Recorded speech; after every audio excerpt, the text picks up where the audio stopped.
Let's take a little stroll down memory lane. My name's Daniel, but my friends call me Dan.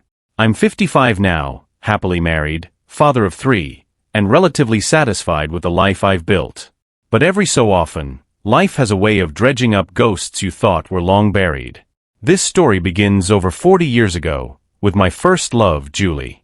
Or, as my older brother used to call her, Hurricane Julie. We met when we were 8. My parents were decent folks. Dad was a mid-level executive at a construction firm, and Mom was the kind of woman who would vacuum the house in pearls, just in case a neighbor dropped by. Julie's family, on the other hand, was on another level. Her dad was a big-shot CEO in tech, and her mom was one of those women who seemed to exist solely for charity galas and long spa days. They were rich, the kind of rich that made my family's nice house in a quiet cul-de-sac seem quaint by comparison. Julie had this energy about her, even back then. Long brown hair, pale blue eyes, and a smile that could light up a room, or blow it apart, depending on her mood. I don't think my 8-year-old self even understood the concept of a crush, but every time her eyes locked on mine, I'd get this weird fluttery feeling in my gut. She was my first playdate, my first dance partner at those awkward school parties, and eventually, my first everything. By middle school, we'd both hit a rebellious phase. Julie cut her hair short and dyed it black, fully committing to the goth aesthetic. I wasn't far behind, 6 feet tall, all elbows and knees, with a collection of Joy Division shirts that I wore religiously. We were outcasts, but we didn't care. We had each other. One day, after mowing lawns all summer to save up some money, I bought her a ceramic unicorn. You know, the kind of thing you'd find at a Hallmark store back when malls were still a thing. It cost me $14.99, half my summer earnings, but it felt worth it. I asked her to be my girlfriend when I gave it to her, and she said yes. It was the first time I'd ever felt like I'd won the lottery. By the end of 7th grade, Julie decided she wanted to change her image. She told me, in no uncertain terms, that she was going to evolve socially, and I'd better evolve with her or get left behind. At the time, I didn't think much of it. Change is part of life, right? But looking back, I realized that was the first sign of something deeper. Julie didn't just adapt to her surroundings, she dominated them. If she couldn't fit in, she'd reshape the entire social structure until she was Queen Bee. By sophomore year, Julie had undergone what you'd call a major glow-up. She'd taken up swimming, and it showed. Gone was the pudgy goth kid I used to share eyeliner with. In her place was this blonde bombshell who could have been pulled straight from a teen magazine. Not to sound like a narcissist, but I wasn't doing too bad myself. Braces off, football practice under my belt, and a jawline that was finally starting to assert itself. We were the high school-it couple, or at least, that's how it looked from the outside.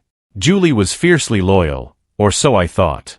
She had a way of keeping other girls away from me that was downright ruthless. One poor girl made the mistake of asking me for a pencil during algebra, and Julie ensured her high school experience ended that week. To this day, I don't know what she said or did, but the girl transferred schools, and nobody dared cross Julie again. I chalked it up to passion at the time. Love makes you do crazy things, right? The first crack in our perfect image came at senior prom. I was coming out of the restroom when 2 girls I barely knew pulled me aside, looking like they'd just seen a car wreck. "I'm so sorry, Dan," one of them said, her voice dripping with pity. "What are you going to do?" "About what?"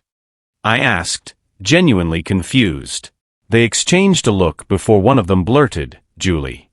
She slow danced with Ryan Davis, and they kissed. Like, in front of everyone. Ryan Davis. The star quarterback with a chin dimple that made girls swoon and guys want to punch him in the face.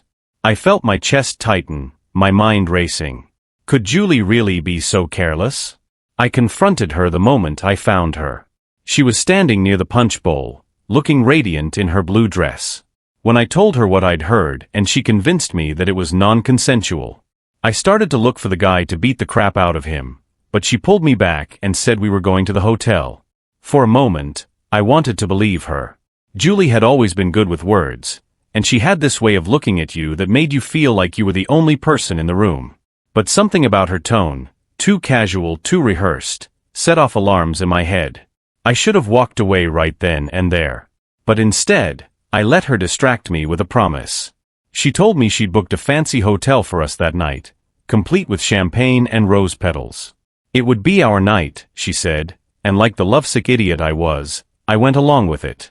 Looking back, it feels like a calculated move on her part, a way to cement her hold on me. At 55, it's easy to look back and wonder how I missed the signs. The red flags were practically neon, but I was a dumb teenager, high on hormones and convinced Julie was my soulmate. That night at the hotel, I thought I was the luckiest guy alive. In reality, I was just another pawn in Julie's endless game of control. Fast forward a couple of years. Julie and I both got into the same university, her choice, of course. She majored in art history, something I mocked mercilessly, while I pursued computer science.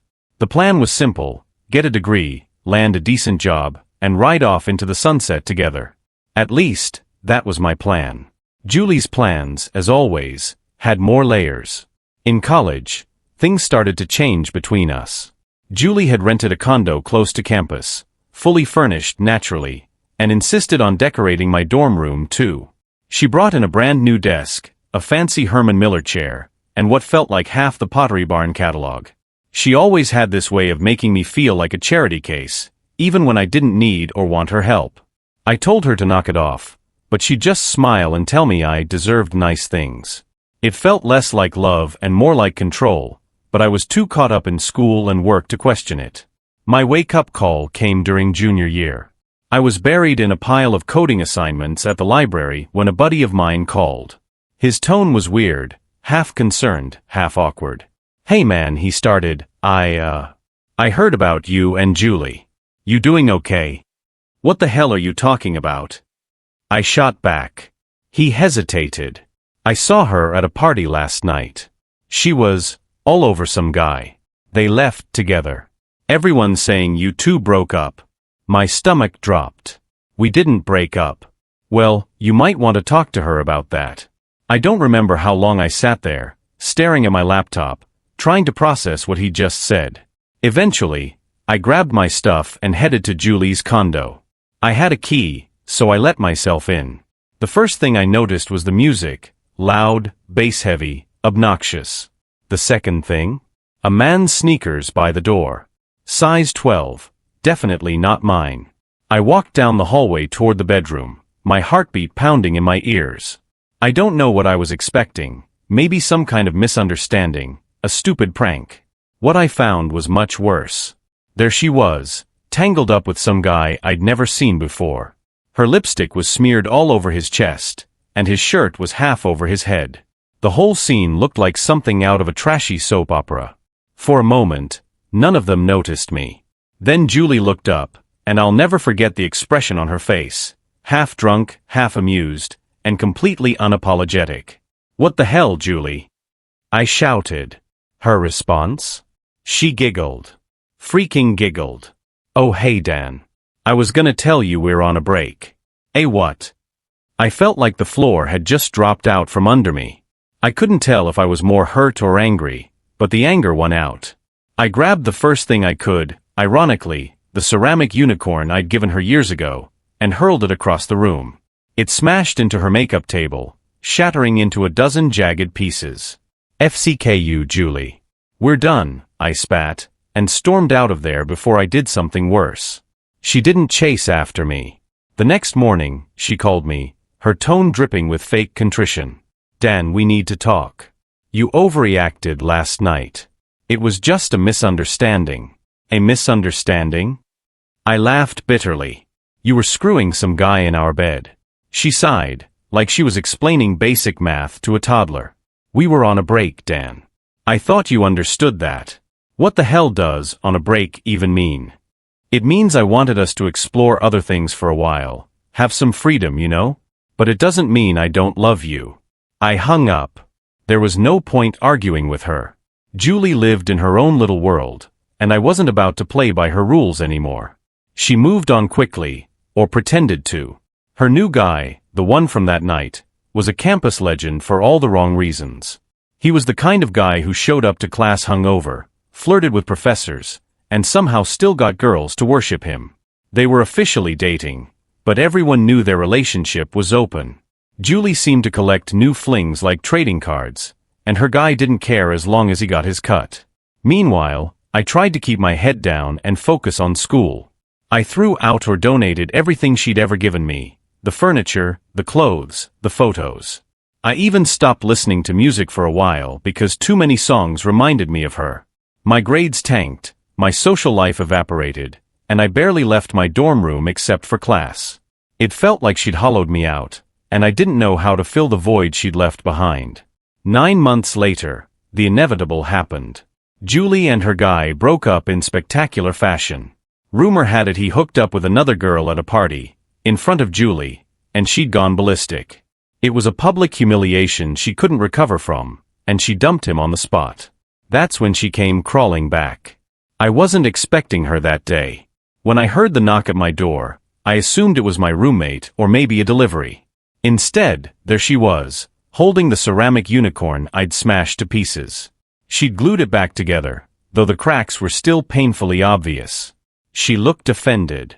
She showed me a unicorn, as if it were a metaphor for a restored relationship. "Dan," she said, smiling like nothing had happened. "Can we talk?" I just stood there, dumbfounded.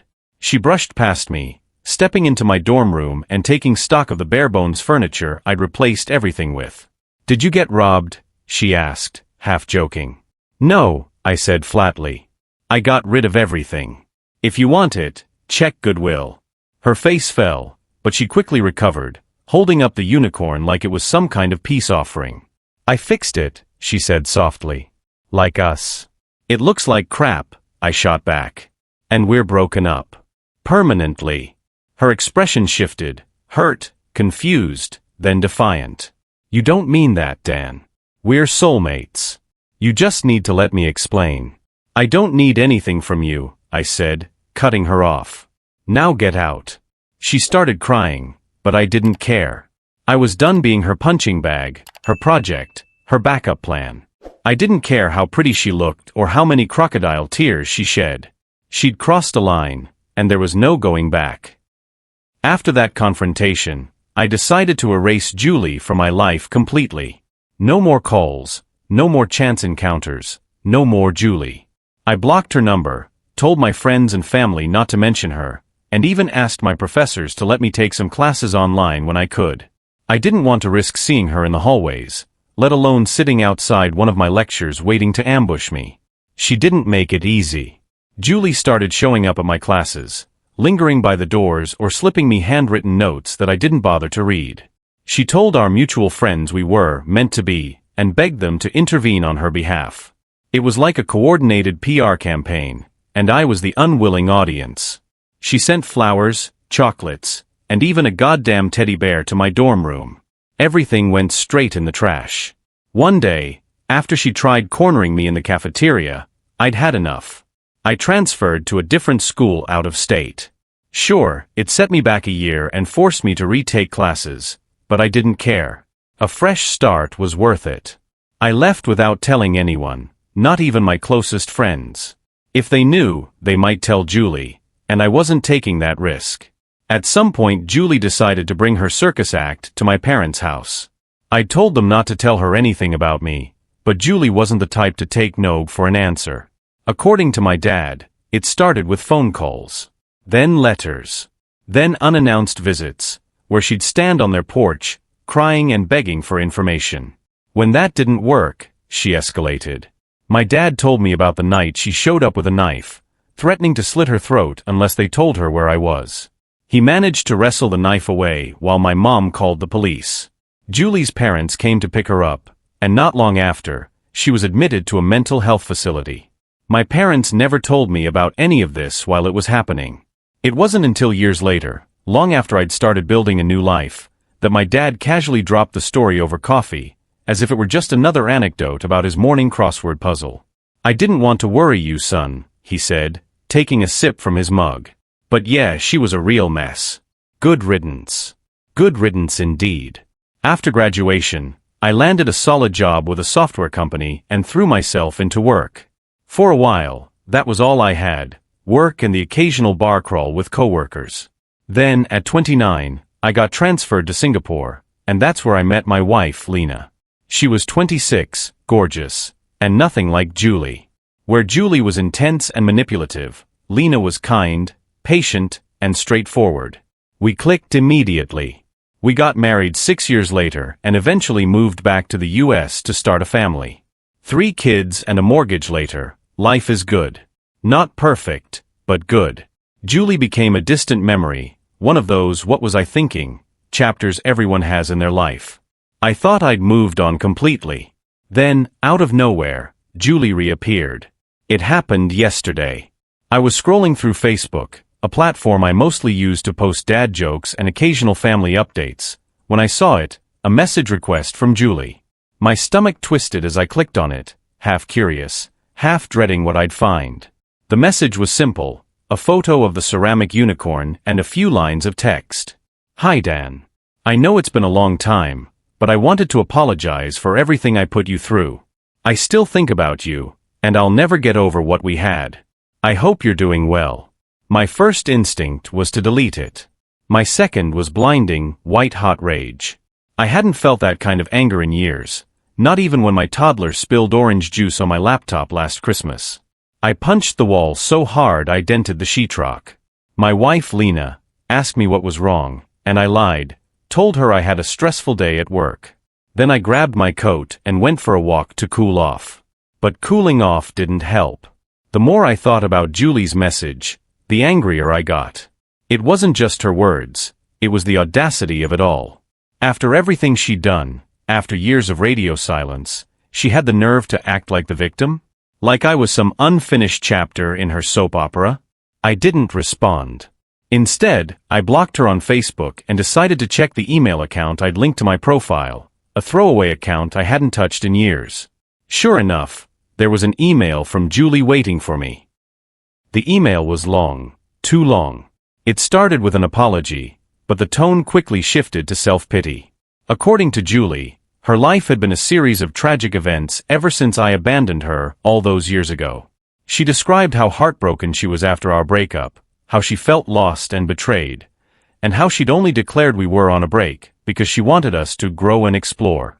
Apparently, her plan was for me to experience freedom and learn new things, read, sleep around, while she did the same.